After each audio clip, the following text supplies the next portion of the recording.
Bože, to je legrační. Máš úplně stejný hlas jako on.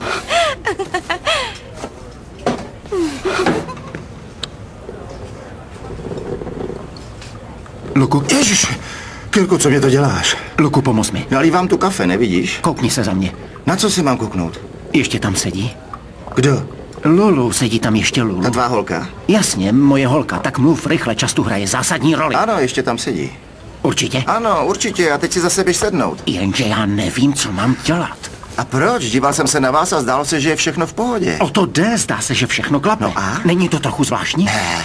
Skutečně? Kapku, jo, ale co? Proč o tom pochybovat? Honem se tam vrať. To nejde, nechápu, co se děje. Dívala se na mě, přímo na mě. Nejdřív jsem si myslel, že mám něco na rtu, ale utřel jsem si ho a nic. Upřeně se na mě dívala. To je skvělý. Připravil jsem si několik nezávazných témat a žádné jsem nepoužil. Bereš to moc vážně. Mělo by to přece probíhat jinak. Vezmu ji do restaurace. Okamžitě vyčerpáme připravená témata. A pak, jakmile odejdu na záchod, ona se vyplíží ven a nechá mě tady poníženého. Byl jsem na záchodě už 3krát a musím přiznat, že se mi nechtělo.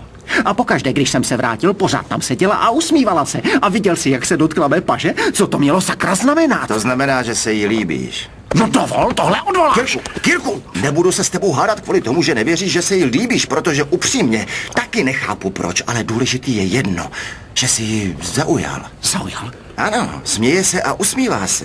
A drž se, protože to vypadá, že by se tě mohla dotknout znova. Myslíš? Je tu hrozivá šance, že ano. Takže ti radím, člověče, aby ses tam rychle vrátil a pokračoval přesně tam, kde jsi skončil. Hrál jsem roli Johna Cryera z Krásky v růžovém. Takýho? Ano, taky. Byl jsi už u konce filmu? Ne, těsně před tou scénou s intimnostmi. Tak to ti zbývá ještě spousta munice. Tak běž, vrať se tam. Zaujal jsi mi? Jasně, že jsi ji zaujal. Zaujal se mi. Bože, ochraňuj nás.